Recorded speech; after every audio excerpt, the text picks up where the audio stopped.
Welcome back to Let's Not Sugarcoat It. Season 3 is here and we're excited to dive into the core of communication, relationships, and leadership.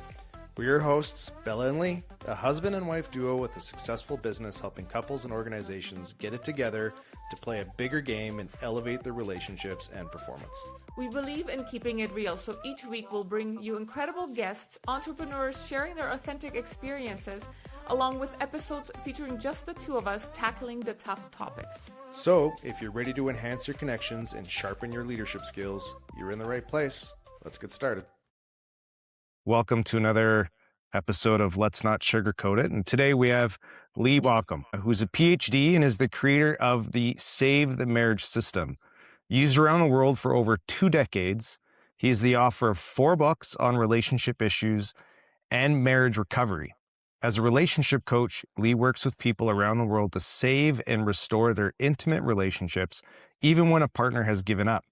His method proved useful for people working on their own to turn their marriages and committed relationships around into loving, thriving, connected relationships.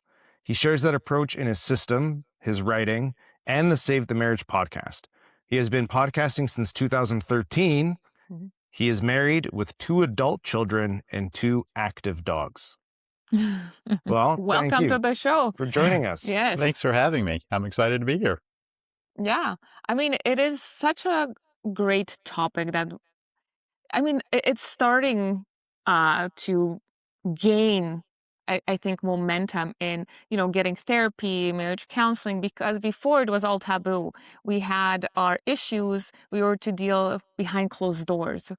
At least that's the culture I grew up with. You do not air your dirty laundry, as my mom said. So we didn't have the help. We didn't have the resources that we have today to help couples get through those tough moments, which we all have and go through in a much more healthier way, and potentially maybe bring that statistics down of how much marriage and divorces are happening right now. Is it like 50-50 right now or 60-40? Close to it, yeah. No, it's close to 50-50 depending on where you are in the world, but yeah.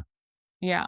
Yeah, it seems like it's becoming a lot more, let's just say, like psychologically safe in a way for people to be able to talk about the challenges within, that they're having in their marriage. Because before it used to be, I think it still very much is that feeling that if there's troubles in your marriage, if it's failing, then there's something wrong with you, right? Yeah.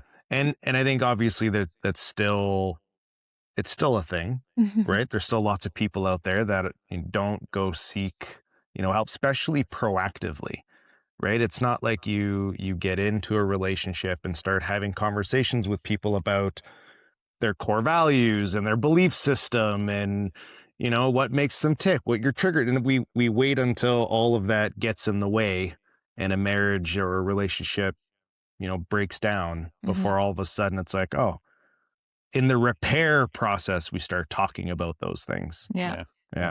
It's interesting. You talked about that, the phrase, we don't air dirty laundry. And that's an interesting phrasing because everybody makes dirty laundry. Life does that, right?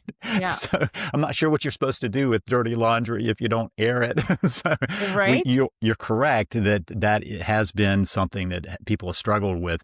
Therapy is probably more of a normal thing in U.S. culture, but that doesn't mean it's effective. In fact, that's one of the reasons I pivoted from therapy to coaching, because I started looking into the effectiveness of therapy and realized that while it's becoming more accepted, it's not been particularly effective in helping people to change things. Yeah. What have you found as why that is? So a couple of reasons. So my training was as a therapist, and I continued to work in an office as a therapist after I had also added on some 3 years of training as a coach, because the coaching allowed me to do some things that therapy just didn't have set up. So a couple of things. One is, now this varies in different places, but in the United States and in lots of other places that are kind of organized the same way, that are licensed therapists, you're licensed as a therapist, not as a particular kind of therapist. So you can be whatever kind of therapist you want to hang your shingle as. And so many therapists who are seeing couples are not trained as marital therapists. They are trained as individual therapists, and that is a different mindset. You're not looking at the system of the relationship. You're looking at two individuals in the room. So that is a problem. Another problem is we've kind of defaulted to communication as the problem. And that's a shortcut. And it's also not true. Communication is not the problem. And so if you're giving people communication skills, you're not helping the underlying issue. So, and I know this because people would come into my office and say, hey, we need to communicate better. That's what we've determined. And I listened to them for 20, 25 minutes, 30 minutes. And I would go, I've understood every single word you've said. You've understood each other. You're not having a communication problem. The problem is what you are communicating. And so since a lot of approaches would default to that, let's fix your communication, as I would say to couples, if I do that, I'm just going to teach you to fight better, not to figure out what's causing the fight. So we got to step back. So that's a problem. Another problem is that therapists are trained to be neutral and to not give advice. I believe that in a marriage situation, you need to be on the side of the relationship. In fact, that is the client. When people come in the office, that's the client, not the two individuals. That's the change from individual to couples therapy. But beyond that, you also need to be on the side of that relationship. I always use the analogy, if I go to the doctor and my arm's, hanging at this weird angle, and they look at it and go, yeah, it's broken. Did you want to do something about that? I want them to be going, we're going to make that okay. We're going to do the best we can to restore that. That would be a pro-health kind of stance. And so a pro-relationship stance is what I think's missing. But let's take it one step further. As you noted, we don't get a lot of information on how to have a great marriage in society. And so not airing dirty laundry, people aren't even airing clean laundry. So we don't even know what's behind the laundry, how you get there. And so when people come into an office going, our relationship is hurting, they don't need to go, well, how do you feel about that? Let's talk about your feelings about that. They need some help in figuring out how to move forward. They need a map. And then there's one last issue, and that is that it's rarely both people going, we both want to go to therapy at the same time. And so many times one person is being coerced or encouraged strongly or pulled into therapy. And that's resistance. And so many times people would come in expecting me to have this magic spell to cast upon their spouse to get them to want to be there. That doesn't exist. And what happens instead is they become more resistant. So this term from psychology that does fit here, psychological reactance, is this idea that even if we agree that this might be a good thing for us to do, if we feel like somebody is putting it upon us, we react and push against it. And so you have a spouse who doesn't want to be there, then defending why they don't want to be there and why this can't work out. And all they do is harden their position. So a resistant spouse suddenly is more resistant and avoidant of it. And so for all of those things, marital therapy particularly doesn't have a great track record. Individual therapy, whole different ballgame, but marital therapy results are not great. Yeah. I think when we did couples counseling and alongside with our individual, because I felt like I still needed to say certain things to my therapist without him, because regardless of how we say certain things stick. And then now we're adding an extra layer of complexity because now I'm saying things that might hurt him or vice versa. So now I have to go and deal with that on top of whatever might be the issue within our relationship. So we started therapy individually to figure out ourselves of whether or not we wanted to continue within our marriage. And then once we got to a certain place, he asked to do couples counseling. And I was a resistant. And for me, it was at first, no. I said, you go and you do you first, and then we'll talk. And once he started therapy, we started having different conversations within our marriage already without the couple counseling. And then adding the couples counseling, adding an extra layer of understanding and, that breaking those extra barriers because somebody was able to point out certain things. And we were lucky with our therapist. She was able to be like, hold on, she was the pro marriage, pro relationship, and she would, step in and say, well, hold on, let's look at this a different way because you Yep. may be hearing or seeing, right? So, I mean, it all depends on the couple, their willingness, and what part of the journey they're on. Right. Yeah. So there's a Swiss cheese, right? There's a Swiss cheese of this. Like if you get all the holes lined up, so the results of therapy is not that it's not helpful for anyone. The studies show 10 to 15% of people actually do get a benefit. So you were fortunate to fall in that 10 to 15% because it all lined up. You were working on it together. You had a therapist who had an orientation towards that and was pro. So there are good results. They tend to be outside the norm. And so I'm glad it worked for you and was helpful for your processing. Yeah.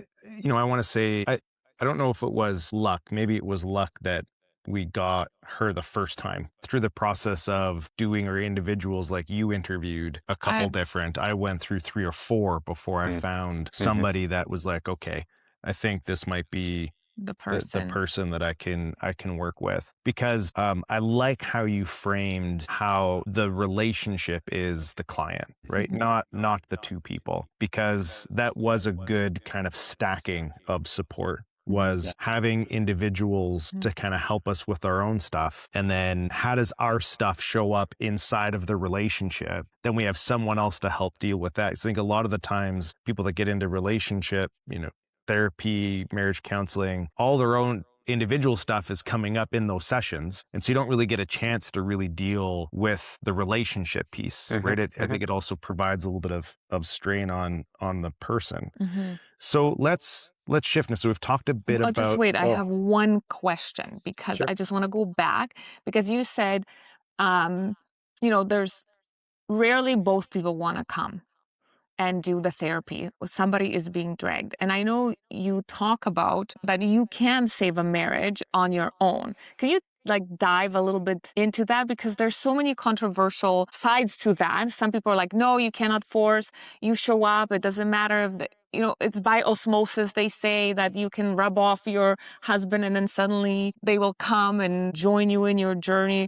I find that when I started therapy and he was pièce de résistance, like he was just not gonna do it because it was my problem to fix and my issues to deal. I started to grow and then I started seeing his shit, let's just put it there. And I'm like, I'm not gonna put up with that. So then I didn't want to be pushing and I'm like, I'm growing, I'm by myself. So you say that you can. Can you kind of dive a little bit deeper into that? Yeah. So can you ultimately save a marriage just with one person? No. So let's back up. Can you start the process on your own? Absolutely. And so you named a couple of pieces. So let's just kind of dive in a little bit. A lot of times people who are not believing my stance that one person can work on it will say, well, it takes 2 to tango. And my response is, you're already dancing. You started that long ago. So it's not a starting to tango. You're tangoing. It's just that your dance is not going well. And so we've got to figure out what can change in that. And one person can change their dance steps, and that does affect the relationship. So as you were talking about that, Bella, that was your kind of point, that as you began to say, hey, how am I showing up here? What's going on with me? How can I change my piece? That changes how you show up. Now, you were very clear that it wasn't entirely you, and that's an important fact. I'm not suggesting that the person who starts the process is the one who's at fault for the relationship. Both people are responsible for what's going on in the relationship, and we can even talk about where that starts, because I think there's a subconscious, not intentional at all point when things begin to shift in a relationship. And it's both people doing that. So one person choosing to be responsible, when I bring up that word, which you pointed to it, people will say, oh, so you're saying one person's at blame. Blame and responsibility are not the same thing. I consider it like if you're in a house and the house is on fire, you're not going to be walking around going, whose fault is this? You're going to be going, how do we get out? That's the responsibility, right? I'm going to take responsibility for getting us out. Sometime else you can think about what caused that. It just, in the moment of the crisis, the more important thing is how do we recover from this? And one person can start that process. I don't believe it's necessarily osmosis as much as changing the system. And so Uh-huh. when you change your dance steps, it changes how the other person does that. It looks like osmosis because if you're showing up differently, it changes the Mhm. system. Yeah. And so it's not that the person catches something there as much as they're not able to operate the way they have been. And so the system has to change. It has to Ooh. shift. Back to math class. I'm not a mathematician, but back to math class. I remember in algebra with an equation, if you do something on Mhm. one side, it changes the other side. This is the same Yeah. kind of thing. If you do one thing, the other person, that other part of the equation does shift. Hmm. Yeah, it's interesting too because like actually I didn't start because of our marriage. I started therapy because my dad passed away Yeah. suddenly and Yeah. there was a lot of trauma in our house. Um and then it just kind of led into that. And we were just like, whoa, okay, things need to shift because, again, you don't know and you don't see what you bring into a relationship Mm. until you start having that outside person, digging those parts up from your childhood, from your past. And I had a great childhood. Like I'm not going to say I had some, you know, at least to me compared to some other people, I didn't go through these major traumatic experiences except for, my dad passing. But yeah, it still affected me and how I show up in relationship, not just with in our marriage, but with friends, with family and parents and children, right? So yeah, it was quite the process. Mhm. 3 years of trying to find ourselves and now we're like, at least for the marriage, pause, because I also believe that you can't always be healing and deal, like, there's also time for play and integration of all the Mm. things that learned, because it is change and change takes time.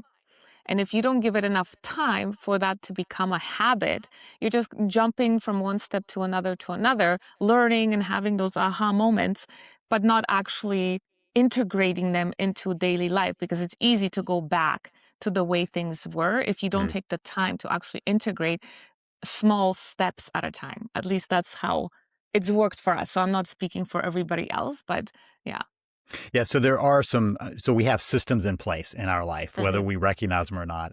When I've talked about systems, some people have said, I don't have a system. And my response is, that's a system. It's just not a particularly good system. It is what gets you stuck. So let's go back a little bit and talk about how we build some of the systems, how that actually happens, because what you noted is the fact that we all bring a history with us, a history of Hmm. relationships, a history of experiences, a history of viewpoints. All of that is true for all of us, that we carry that forward, and how that affects us, how that holds us back depends on how we've processed that and how we join together in that process. So let's go back a little bit. This is where I think the real problem starts for the relationship, not for individuals.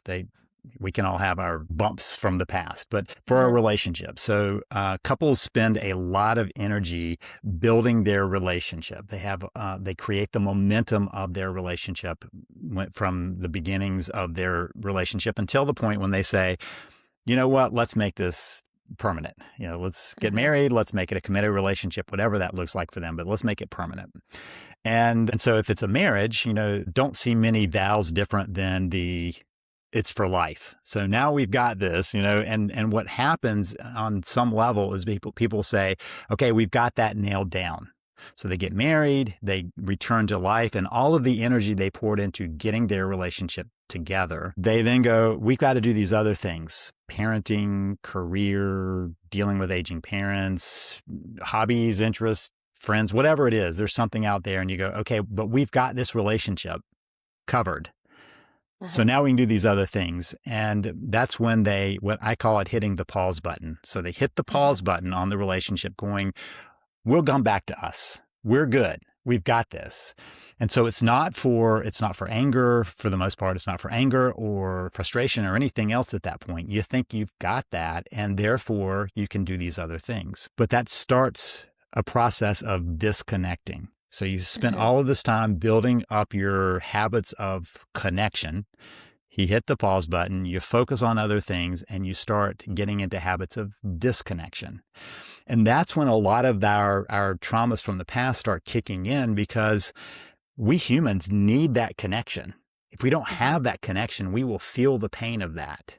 And it will begin to bring up a lot of those old hurts along the way that really can get in our way when we are no longer working kind of as a team, which is one of my central things about a marriage is you're building a we. We are in this together. We have this entity between us. And if it's not there, the you and me that walked into a marriage becomes you versus me. You start opposing each other. And those hurts start emerging and you feel the disconnection all from that beginning point of hitting the pause button. And then you have all of the symptoms that I see come out when people say, we can't communicate. We're fighting all the time. We have these disagreements where, ships passing in the night. I love you, but I'm not in love with you. All of those kinds of things are all symptomology of that disconnection. And that's where we start watching the unraveling of the relationship. Yeah, we call that maintenance mode. Right. Exactly. We are human beings. We are energy, right? That's one way to kind of describe us. And energy is always moving, right? And so it's not something that you can just push pause on. And so just like you said, you put all this energy into building the relationship, building a life, establishing those connections. We talk about that. You do a lot of discussions on what you want. Right? You're dreaming, all of those things that drive connection and alignment. And then when you hit the pause button, when you go into maintenance mode, those conversations stop, right? You're no longer talking about your wants, right? Your needs, your dreams, until you get to a point where you've lost that sense of maybe, variety and excitement and adventure and the connection in your relationship. And so then what starts to come up is, well, I'm not happy. There's parts maybe that I'm happy. So then how does that get communicated? Well, I don't want, right? I don't need. And so what brought in that connection was the things you want and need. And now what you get to a point is you're talking about those don't wants, don't needs, which start to drive that disconnection. Yeah. Because you're focusing on the negative, the lack versus asking for what it is that you need and listening within the relationship. And like I said, what we say is we're on the same team. When you go into a relationship, think of yourselves as teammates on the same court, playing for the same team. So if I'm winning, he's winning. If he's losing, I'm losing. So when you go into that, the way you communicate, the way you make decisions, the way you show up for each other is much different. That was a huge thing for us, is to be, it's not me versus you. It's okay, we're in this together. And let's figure out a way. I'm not saying that there's no disagreements. Like you can still be on the team and be like, you didn't pass me the ball, right? Right. But we want the same outcome. Right? The win. And that, a win. Win-win, right? Yeah, so I often talk about this. So I play a lot of pickleball and, I play doubles. And so I'm always aware of these dynamics and it looks to me a lot like the carryover. So it's been a while now, but I decided maybe I was going to try to see if I could play at the advanced open play, and I did okay. But so anyway, I show up at the advanced open play and it's three of us who all decided the same day to test this out. So three of us on the court with one advanced player. And one of the other kind of intermediate players came up and said, I'm going to play with you. And I went, okay, we can do that. We're going to lose, but that's okay. And so we started playing. And there was this moment when I'm watching across the way and watching the advanced player start to criticize and critique his partner. Wow. And start to try to prove him being the advanced player. And I looked at my partner and my partner looked at me and we just kind of gave this look because we knew we'd already won. And so as I passed by, I'm like, we're going to smash them. And sure enough, it was 11-3. There's no way we should have won that except for the other team was not playing as a team. They had become oppositional. In fact, one was not, but he was being beaten down by his partner.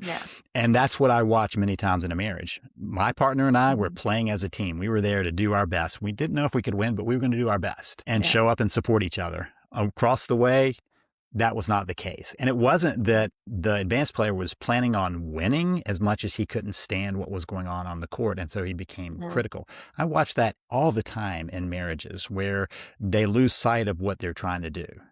Yeah. And while they look like they should be on the same side, they don't function that way. So Mhm. exactly what you're talking about, that team. When I step on the court, I look at my partner as we're warming up and I'm going, okay, what do I need to cover here? How can I Mhm. play my best? And if my partner is doing the same, that's a great combination. Yeah. And it doesn't mean that every day I'm going to be the top player. It just means every day I'm going to try my best given what I have that day. Mhm. Yeah, I love that. There's a distinction that I love on, there's matter and then there's what matters. Mm. And I think in a lot of relationships, we get to that point, especially when we hit the pause button, as you said, we start to focus on matter versus we're focusing on money, we're focusing on external achievement, we're focusing on all these things, which don't get me wrong, they're nice to have. Some of them are very important. Of course, they put food on the table, a roof for over our heads of it, but we prioritize that over what What matters, matters? Yeah. right? Which is, how we show up, right? Inside of a relationship for, our significant others, our children, ourselves. Mhm. Focus on like what are good, characteristics and traits that I need to have, especially when there's conflict, especially when things are not going the way that I would like them to have. Because we can all be the best versions of ourselves when everything's going according to plan, Mhm. and nothing is ever always going to go according to plan. And so when there are those disagreements or breakdowns, how do I need to show up? It's less about the result of what comes out of this as an achievement standpoint, as winning, whatever that looks like, but when we can reframe it as winning, where it's like, hey, maybe it's just in this moment, reminding my partner that we're on the same team. I got Mhm. you, Yeah. right? Yeah. And maybe that's what winning is in that moment, Mhm. right? And so when you've got couples coming to you and you kind of see them in this stage where maybe they've tried therapy, couples counseling, and it's just they're not in that 15 to 20% where they're getting some type of results. They're frustrated, maybe ready to give up now because they thought they've tried everything. What are some, strategies that they can use, or some things that you can give them listening to this podcast that, they can walk away with some hope that there's something else? Yeah, for maybe with rare exception, when people come to me, this isn't their first attempt to Mhm. change, right? And what's happened is that they will make some change, and this is something you talked about earlier.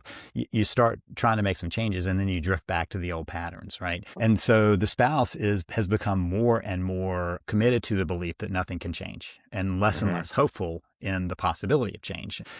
So that is a matter of consistency. What Mhm. I often watch people do is proclaim to their spouse that this time is different. And their spouse is going, I've heard this before, right? I don't believe Mhm. you. And so my suggestion is first, you don't announce that you are going to be different this time. You actually do it. You find some ways Yeah. of being consistent, and invitational in the connection. So a Mhm. big mistake people do is they drop into chasing their spouse. So my puppy dog is beside me sleeping, and if she's in our backyard and I want her to come in and she won't come in, and so I try to go get her, she'll run from me. I'm chasing her, and she thinks it's a game. This is not a game in marriage, but it's still the Mhm. same tendency of the faster I go, the faster she's going to run away.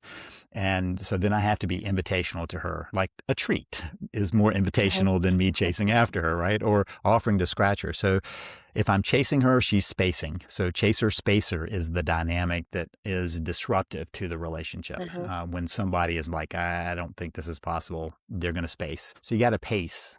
The pacer Mhm. is the important thing. And so being invitational is an important piece. What I don't suggest is people do things like date night or romantic getaways or encounter weekends for their marriage, or these big things that require a lot of connection, that Mhm. when a couple has connection, are great. But when you are in that disconnected world, are disruptive. They just can't handle that much connection.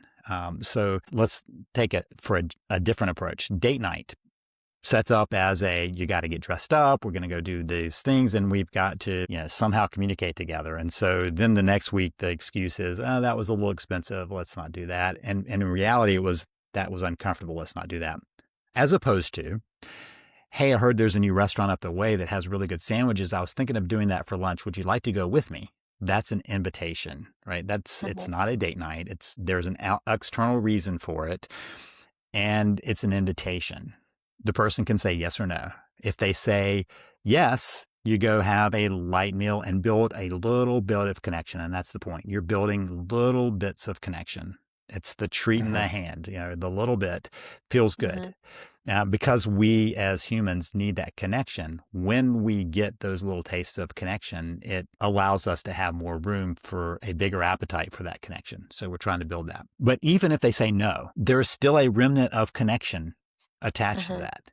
If I have a friend who says, hey, would you like to go get a cup of coffee? And I'm in the middle of something, I'll go, oh, I wish I could, but I can't. I'm still going, wow, that was really nice to be included. I got invited to play pickleball this Friday morning and I can't do it. I'm going to be out of town. But I was sitting there going, wow, that was really nice of him to invite me. And so there's still those elements of it just in making the invitation. Yeah. So that would be an example of being that invitational.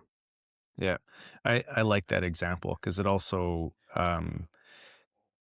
connection for some. I was one of them that really believed that a healthy relationship, a healthy marriage can be measured by the absence of conflict.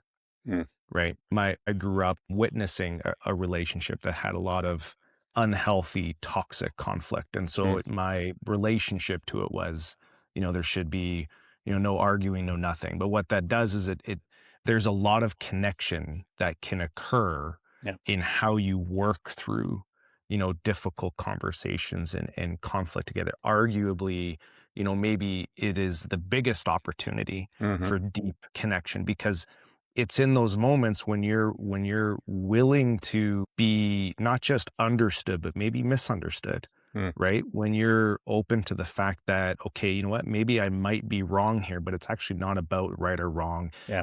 You're creating that vulnerability, and it's through that vulnerability that you can get trust. And so although date nights and movie nights and all those things can be great, I think when you get to a point where a relationship is not really progressing, that connection is not there like it used to be, it's usually because you're not talking about the stuff that matters. Yeah. Right. And so there's probably a lot of discomfort, right? So there's going to have to be some uncomfortable dialogue and conversation. And you know what? Going out to a fancy restaurant when you're all dressed up doesn't set the stage for having those conversations that matter to bring you back into that connected state. And so, what are some, I guess, how would you help people kind of set the environment, set the stage for a couple to start having those conversations? Yeah. So one of the things that I often see is people either avoiding conflict because they've seen what it does, or having conflict because that's the only way they need to know how, but it's destructive conflict where one's going to win, one's going to lose. And I like to create the framework where conflict needs to be in service of the betterment of the relationship. It's in service of the relationship, which means that I'm not out to win. We're out to find a better path forward for both of us. So first, a reframing of what that conflict does is useful for anyone. And you pointed right at that it's not whether there's conflict or not, it's what you do with the conflict. What does it serve? So those deeper conversations, though, come at a point when the connection can sustain them. And many times people want to have those deep, meaningful conversations when they're still on the precipice, and they have to build some reservoir up of that connection. There's the idea of that people hear in culture now of the love tank. You got to fill the love tank. And that's a useful kind of thing of, have I put in enough at this point to have the connection, to have that conversation? So if you've done that, then it's easier to have the environment for that. If you have begun to reconnect, if you're no longer at the point of being always feeling like you're at odds with each other, and that's one of those indicators, once you have begun to say, we're working as a team. And so Mhm. a framing of that is to say, hey, let's be a team here. Let's figure out, and sometimes it's useful for it to be about something that it's easy to be a team about. What's good for the kids? Mhm. Some decision that can be made that you both would agree. For years, I did a class for couples who were getting divorced to help them work better together after the fact. This was a court mandated program because the court didn't want to see people back in court. Mhm. And so they wanted us to solve it, on the first go. And so one of the things we would often point out is that there is a central good you both have, the well-being of the kids. Mhm. And so that's usually a time when a couple can say, hey, we're in this together for the best of the kids. That's a different conversation than between us. Yeah. Um, It's easier said than done. y- For sure, I agree Yes. 100%. But I have friends who are, either went through divorce or are going through divorce. And even the betterment of the kids becomes Yeah. this point of fighting and power and Mhm. control, Yeah. right? So now that they're using that piece to now get at their partner. So They're still in they're that win still in lose. that win lose, Yeah. because when you are not seeing heard, it's easier to go down that path of Hmm. revenge and just winning because you didn't win in the relationship, so you're gonna win in divorce. And this was the impetus for this program. This is kind of a chasing a rabbit for a minute, and that was the reason the court would see these people who a year out were returning time and again to do Yeah, battle with the kids as a pawn, right? And so yeah, they're like, "You're taking up our resource." They didn't really. I mean, honestly, the court didn't care how the couple was doing as a couple or as a yeah. divorced couple. They didn't want to have resources from the court, and so we realized that having experts say to them, "The kids matter here," and how you Yeah. deal with them matters to them, changed it, like reduced how many went back to court by 65% just Mhm. because they had that information of don't play with the kids as a pawn. And so that's one of the things that I recognize is sometimes it's a stepping back a little bit for a couple to go, okay, this isn't about me winning this. This is about Yeah. how we move forward.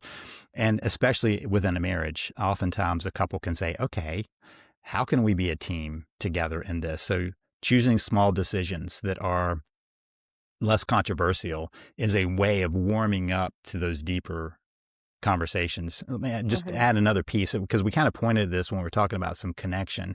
I believe that there's this layer of connection that I call spiritual connection, and you kind of Mhm. pointed to that. That's just my framing of it, which is about our deepest hopes and dreams and fears and expectations. And that spiritual connection falls away for a lot of couples very early on. And so when I talk about it, people are like, I don't know how I would have a conversation about something that vulnerable for both of us. Mhm. And my response is, have you thought about a book that meant something to you and saying, hey, I was reading this book and it had this really important thing. It just kind of spoke to me. And I wonder what you thought about it. That's a path to an invitation of connection on that level instead of just saying, we need to talk about our hopes and dreams. We need to talk about what's going to, that's an intense conversation if you're disconnected. But I saw this movie and it had this really interesting lesson in it. Or watching a series together. I mean, how my wife and I are sitting there flipping through all of the different streaming things going, how can there be this many streaming things and still nothing where they want to watch? But choosing something and going, what do you think about this idea is a way back to that is often approachable for both people because it's not direct. It's kind of like Mhm. when you're driving down the road with your kid in the passenger seat, they often talk to you a lot more because it's not direct. You're finding an Mhm. indirect way of having the deeper conversations, and you can do that with a spouse too, not in the car, but just about something that points you back into those deeper areas of connection. Yeah. I think this is like the benefit of finding small wins, Yeah. right? Yeah. Like when you're at this point where your marriage is you feel like you have nowhere else to turn, you need some outside help to get things back on track, to start having big conversations, Hmm. right? Those ones that are causing a lot of conflict, either because every time you try to have them, there's a blow up, or you're not having them at all, and it's causing a lot of internal Hmm. grief because they're Yeah. not being had, Yeah. is starting to focus on, okay, what are some of those small wins? And it reminds me of, you were talking about this earlier about the proclamation of I've changed, right? We would actually, even when those bigger things that we started to talk about that we weren't talking about before, were still very uncomfortable. Of course, the longer you're in a relationship, not only do you have all those, like the history from previous relationships, but you also have the Hmm. history of yourselves and how Yeah. you used to show up inside of certain Mhm. conversations. So even though you're learning new meaning making skills and new perspectives that you're trying to bring in, the other person still has, well, when we have this conversation, it's usually an argument. And so already fight or flight kicks Ready in to and you're go. Yep. prepping for it, right? Yeah. Yep. You're ready for it. And we would find the time and the ways to acknowledge each other for just the small things, Mhm. right?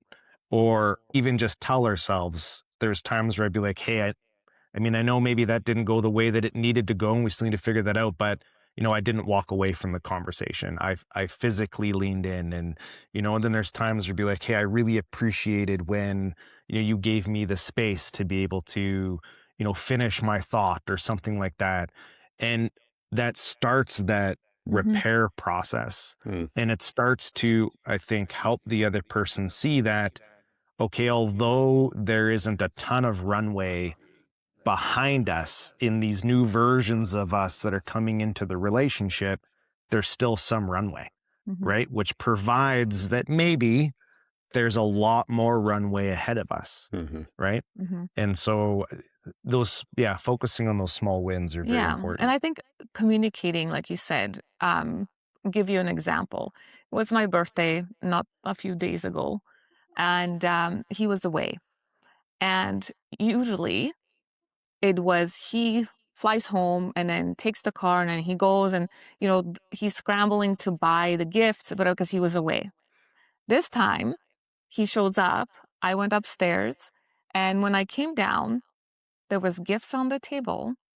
flowers, a bottle of wine. And it wasn't about the gifts. It was about, what that made me feel like I'm not an afterthought. Yeah. Like you thought of me before you came instead of, oh my God, it was her birthday. Yeah. And, so letting him know that that moment meant so much more than the gift. I mean, the gifts were amazing. However, it wasn't about that. That is what created that connection. That's what made me fall in love with him even Mm. more, because I was like, oh, as a mom, you're constantly, did you do this? Did you do that? Daddy, you're always thinking about somebody else. And in our family, I always felt like I had to prompt everybody, like, what are you doing for Mother's Day? Because I was that glue. I was that nucleus that was Yeah. managing all those relationships for everyone. But at some point, it's like, well, nobody's actually thinking of me, right? So in that moment, that's what mattered to me most, not Hmm. the gift. It was that moment where someone was thinking of me Yeah. prior to. And then So you that, providing the acknowledgement, which Yes. then that becomes an anchor for future behavior, Yeah. yeah, right? there's a lot of research that's coming out about mattering, the importance of mattering, that we all have this deep Mhm. need to feel like we matter, and not that we're just there as a task or, somebody who's Mhm. doing something, but we actually matter. And this is one of the things that often goes missing in a marriage, that a Mhm. spouse, you feel like you matter to somebody when you're in this pursuit of each other, and then you hit the pause button and suddenly you go, do I matter to this person? And your example is just that you went down, saw that, and knew that you mattered. It Mhm. wasn't a do I matter? It was, oh gosh, I matter, because you put in the effort.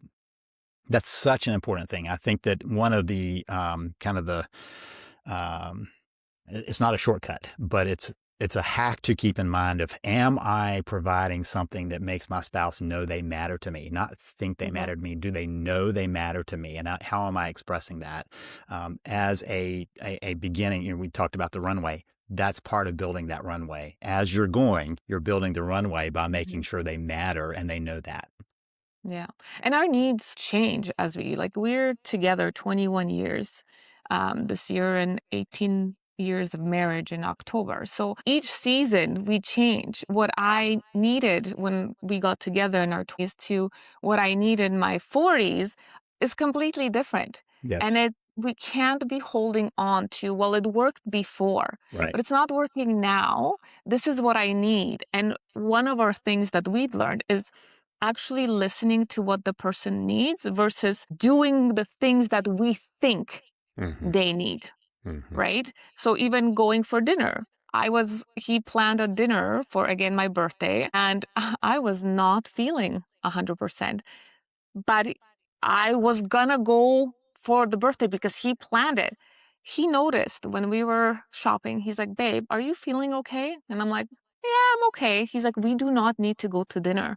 Like I can cancel this. You tell me. And he didn't take it as, oh, I planned this dinner date. I, wanted to take you out, but now you're not feeling. We literally went to Costco. He made steaks and he did everything. He cooked.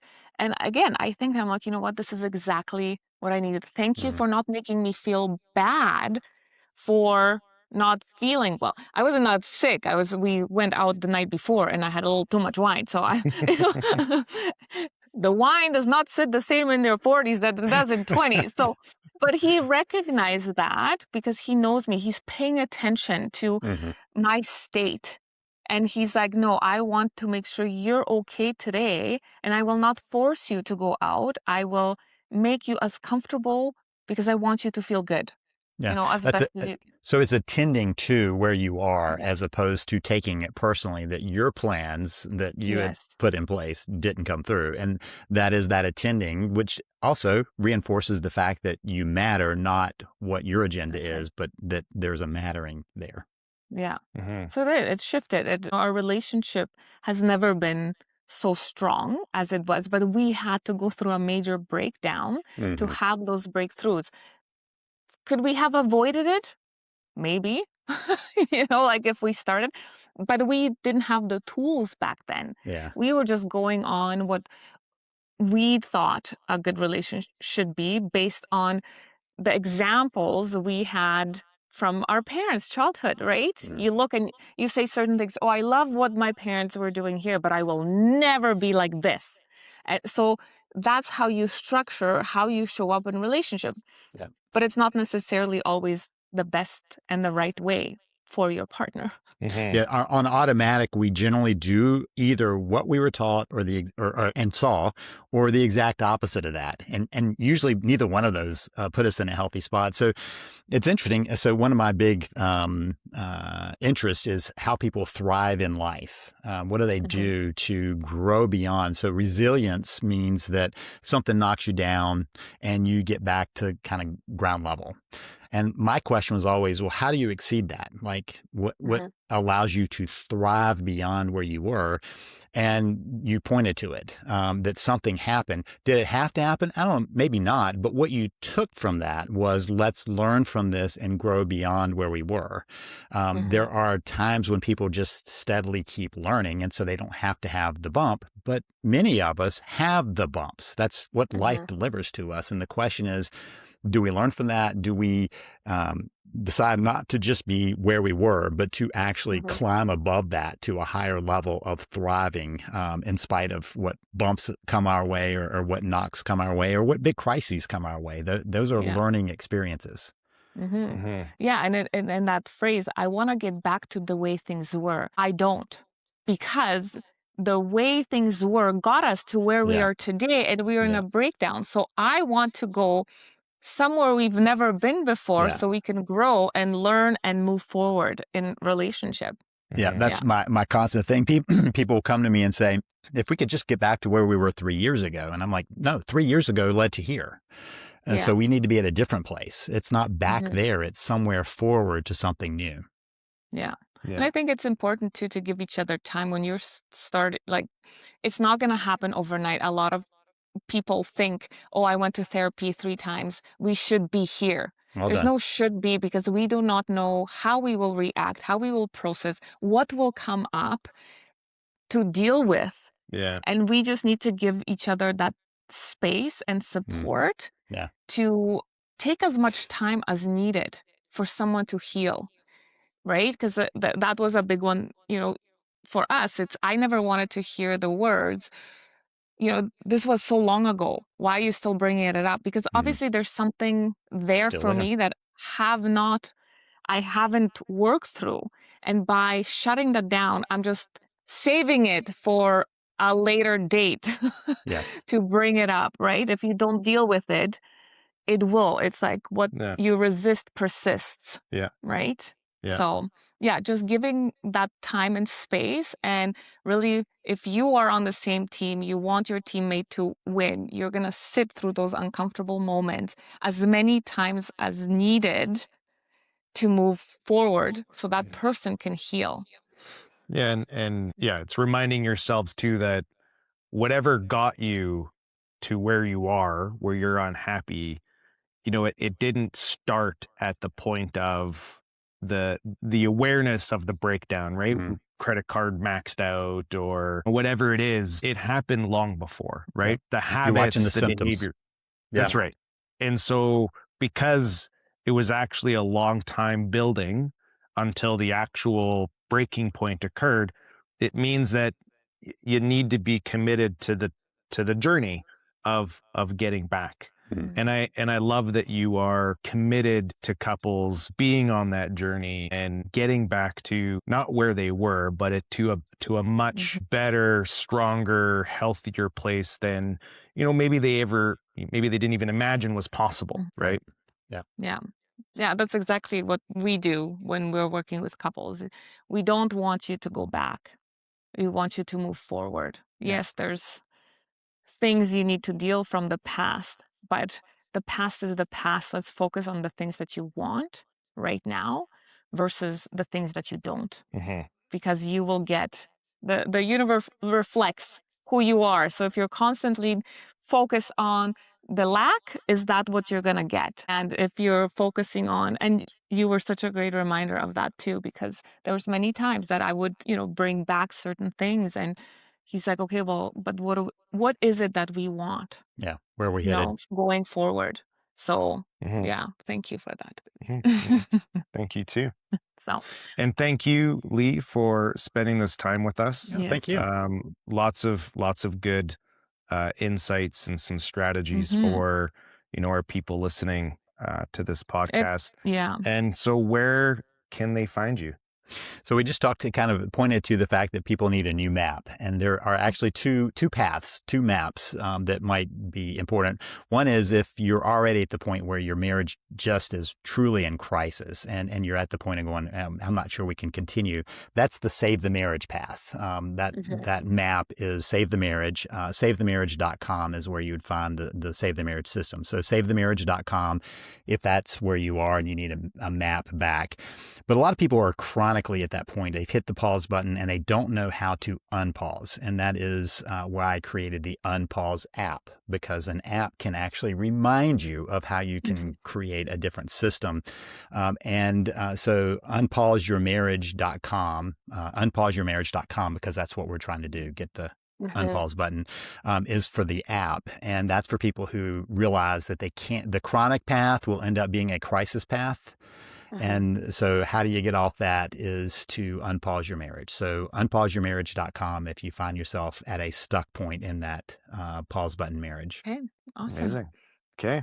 Well, thank you so much for the conversation. I feel like there might be a part 2 because there's a lot more questions for sure. that I have, and deeper conversations. And we both truly believe that through these types of conversations, through these little nuggets that we're dropping for people, we're slowly going to change the world and relationships altogether. Yeah, absolutely. So, okay, until next time. Until next time. Thank you. We hope you enjoyed today's episode and gained valuable insights to elevate your life and business. If you found value in our conversation, spread the love. Share this episode with family and friends, and let's grow this supportive community together. And don't forget to like and follow us so we can reach more amazing people just like you. Until next time, remember, let's not sugarcoat it. Keep it real, raw, and unfiltered.